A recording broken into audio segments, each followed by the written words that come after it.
Hello, welcome to Married to a Mirage. It's a wonderful topic. I would like us to discuss this topic this morning. Married to a Mirage.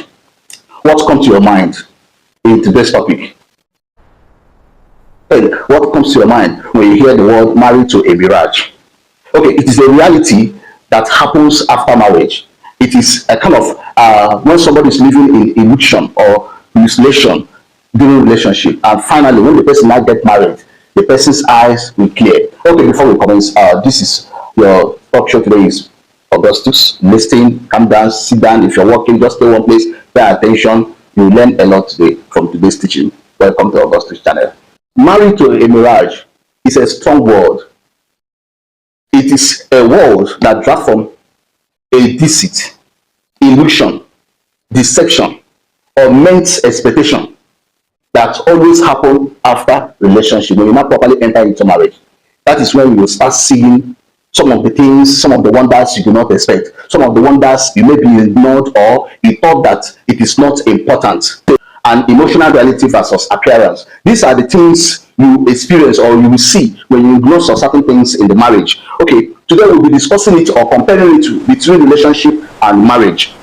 That is how you feel the reality or the relatable engaging of all the actions that happen in the relationship that is now speaking on opposite side in the marriage. We shall be looking at the marriages that look perfect on outside but are built on illusion, denial, or misunderstanding. Okay? We shall also be looking at the perfect ways of feeling, the perfect ways of what the truth and practical wisdom or practical things that you can apply to amend some of the things that that went wrong now you're in marriage. There are some few questions I want to ask. Okay, now I want to ask: are you in love with your partner or the idea of whom you thought they were? These are the questions you should ask yourself before we continue. Do you know that many people are not married to the person they dream or they saw in the relationship? They did not. Yes, they married a set of picture, but that was not the picture of what they had in mind. They are married to a mirage. That is a kind of illusion or hallucination that covers the real person that they had in mind to marry when they were in a relationship. Do you fall in love with the potential instead of what reality? That is the question I would like you to ask yourself. People are not married to the person they wish. They are married to a mirage. Use relatable questions like: do you fall in love with your potentials instead of reality? Do you fall in love with material instead of the real picture of your dream man? These are the questions you should ask yourself before you think or you begin to complain that you're married to a mirage. Okay, now, do you fall in love based on emotional tone?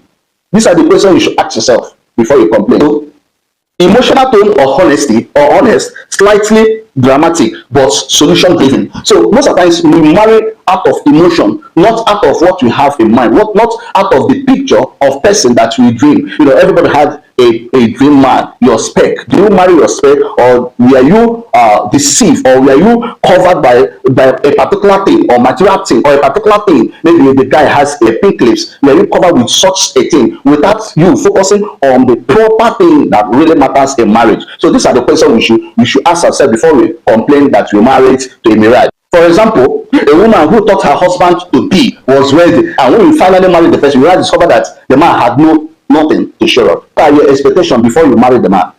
These are the questions you should ask yourself. Do not just wake up and start complaining. What are your expectations? Or do you think that he's a son of a billionaire while he was living a fake life? Yes.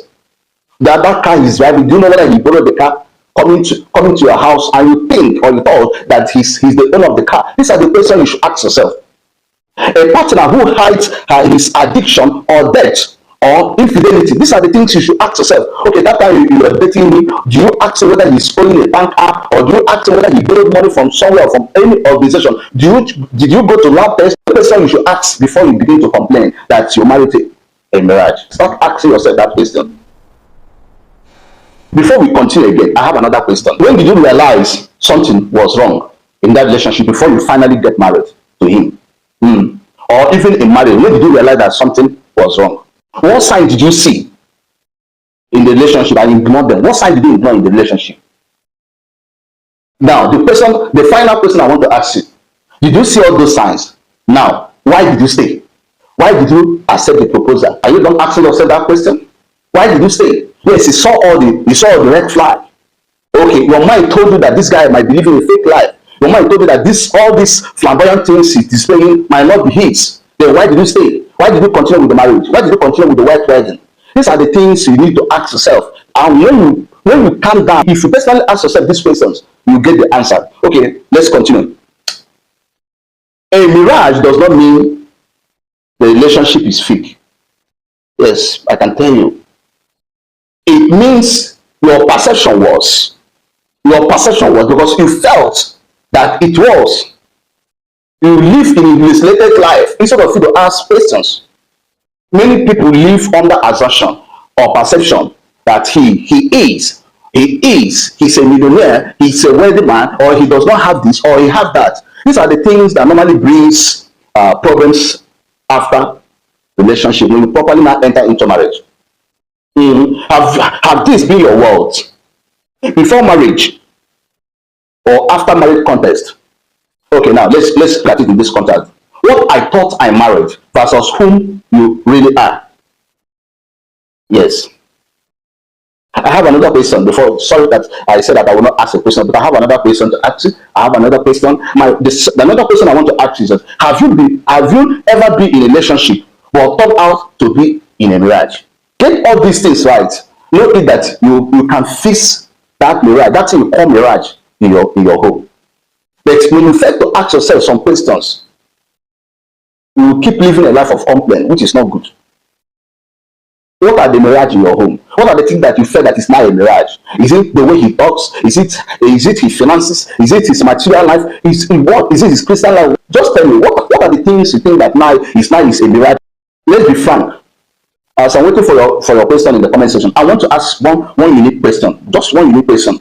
What is one? I don't mean two. One major red flag you ignored in the relationship. That major red flag ignored in the relationship. Okay, don't tell me that you thought that he was saying the truth, but most of the times there are some words you confirm by saying or action or by asking questions. Yes. You can't just be a kind of living a life of exaggeration or be exaggerated. You thought, I thought. That is why many times now people are saying what I married and what I'm seeing now. Because formerly you married, let me put a wedding man. You married a good man as you thought, not that he is a good man or a wedding man, but you were covered. You were covered with things that does not matter. You were covered with things that is not useful. Yes, I can look into your eyes, I can look into your face, and I will tell you there are many things that ignored.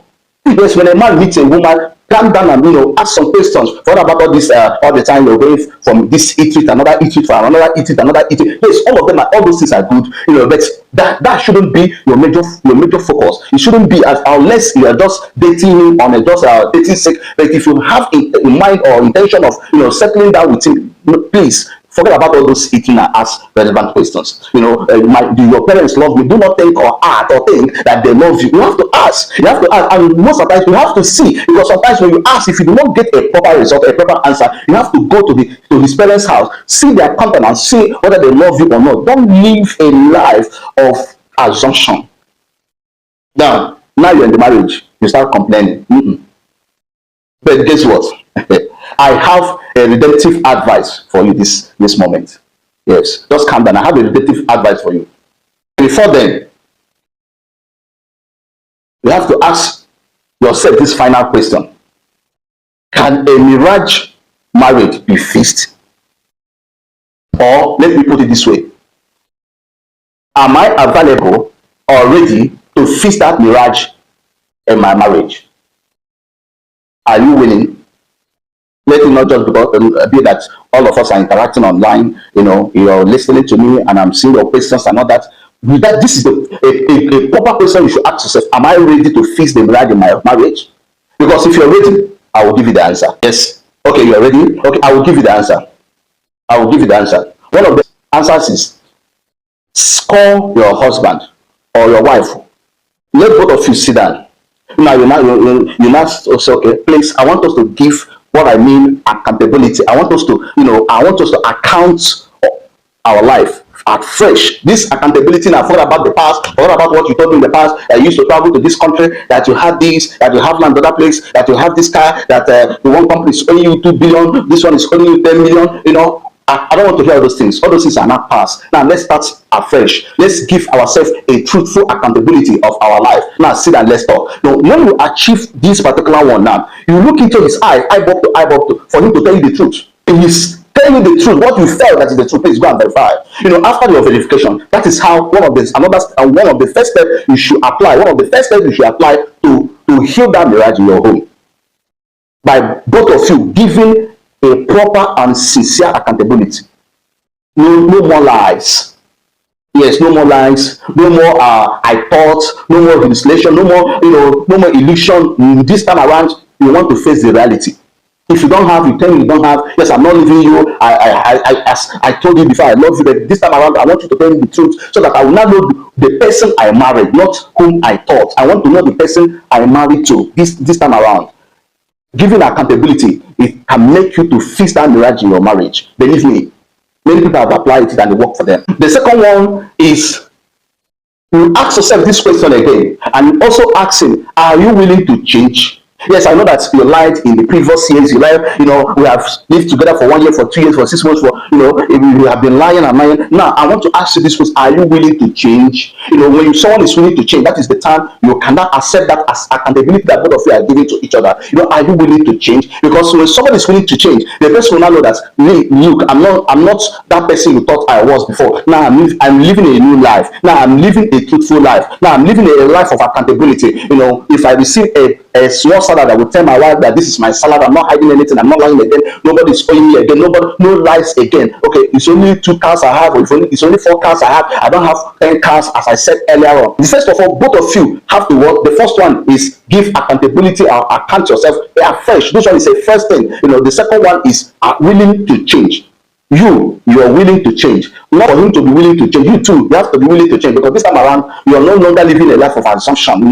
You are not facing the reality. You are not facing reality, and you are not, you are not ready to adapt to whatever that is going on. You have to adapt. Whether he has a child out there, maybe another one have put to bed for him. He did not tell you. All of a sudden, he got to know about it. Now you accept your fate. That is why that both of you have to start afresh. According to scripture, he said, if any man being in Christ is a new man. So now that old man of lies, that old man of dishonesty, that old man have gone. So now he's not a new man. Another one is being honest. Okay, third one, I want to mark break. This third one is honest.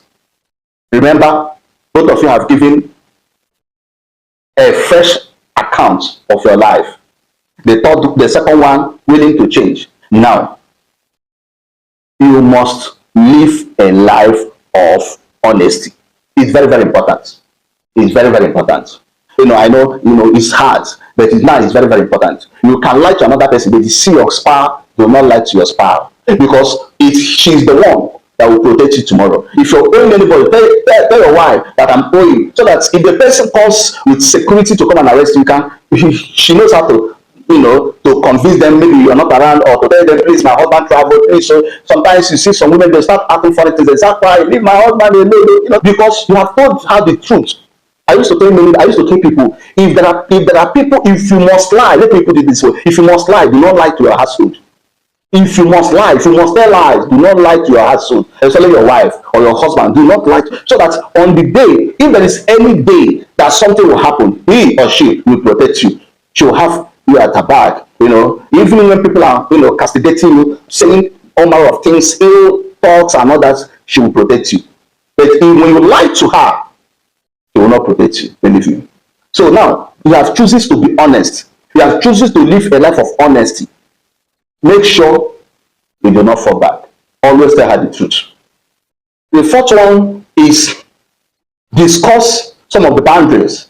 Very, very important. Discuss boundaries. I love that. I love that. Discuss boundaries very well with her. Discuss boundary and with him. He said, okay, you are paying this organization. Okay, this is what happened that makes you to borrow money from them. Okay, from now henceforth, I don't want this.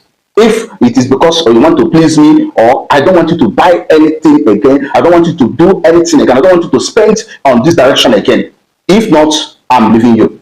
Especially healthy boundaries. Healthy boundaries. Those important boundaries.